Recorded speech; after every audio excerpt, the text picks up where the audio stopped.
Right behind me is the Clermont County Recorder's Office, home of Tim Rudd, a longtime name in Clermont County politics. So Tim Rudd won an election for the office in the last general election over Marcia Collier, who was Debbie Klepper's handpicked successor. Tim Rudd refuses press interviews. I asked Marcia Collier if she would do a interview with me talking about a tool that they provide here for the citizens called Fraud Sleuth. I think she would have done it, but she told me that she had to get permission from Tim, and I don't think that was forthcoming. So Fraud Sleuth is a tool that helps protect your title or deed or whatever the right word is from fraud in which somebody takes out loans and so forth on your property.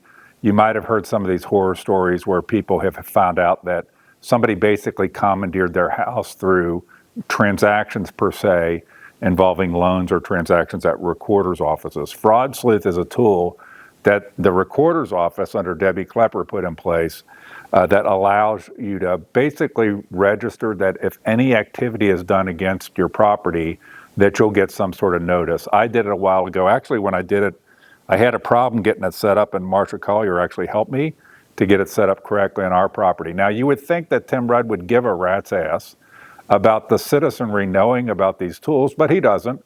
He's hiding out. I think Marcia Collier would care, and probably would do a great job doing a little walkthrough of how to do it, but she's not allowed because that's the way it is in Clermont County. It's not about you, it's about them, and I'm not talking about Marcia, I'm talking about Tim. You might remember that Marcia Collier ran against Tim Rudd. Tim Rudd won. Now she's his chief deputy. That's also the way it works in Clermont County. So do we need two different people getting paid? I don't know. I don't know the right answer to that question. But you might have thought when you were voting on Tim Rudd versus Marcia Collier, that would have an effect on who was actually going to be working in the office, but it really doesn't, other than Tim Rudd now gets a government paycheck that he didn't get before. So what I'm going to do is go through Fraud Sleuth and show you a little video on how I set up Fraud Sleuth, or how to set up Fraud Sleuth to the best of my ability.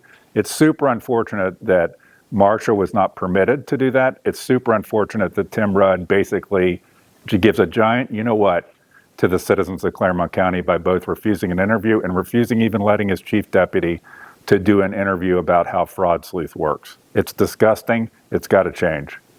Okay, since Recorder Rudd won't go through it, nor will he allow Marcia Collier, his chief deputy, to take you through it, I'm going to attempt to take you through Fraud Sleuth quickly to show you how it works. If you go to the Recorder's website, recorder.clermontcountyohio.gov, you'll see Fraud Sleuth. When you click on it, it tells you about Fraud Sleuth and how to set up Fraud Sleuth. There's these instructions, and if you click on that, it takes you to a PDF-looking file that's a set of instructions for the steps to set up Fraud Sleuth.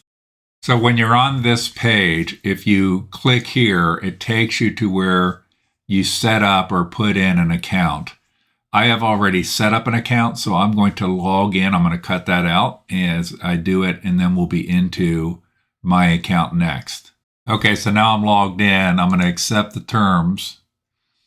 And right down here at the very bottom, it says Fraud Sleuth Account Profiles. It says to go to your preferences, which is modify my user preferences. Within your user preferences, I zoomed in here, but there's a section that says Fraud Sleuth Preferences.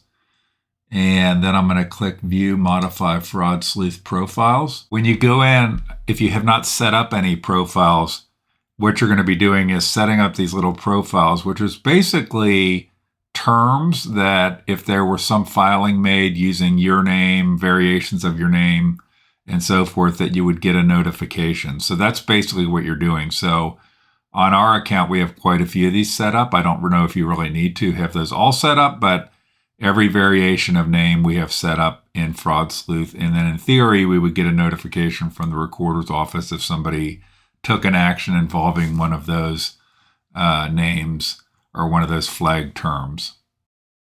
So once you have everything set up, you would save it, exit out, and then log out and be back at this screen, and your Fraud Sleuth profile would be set up.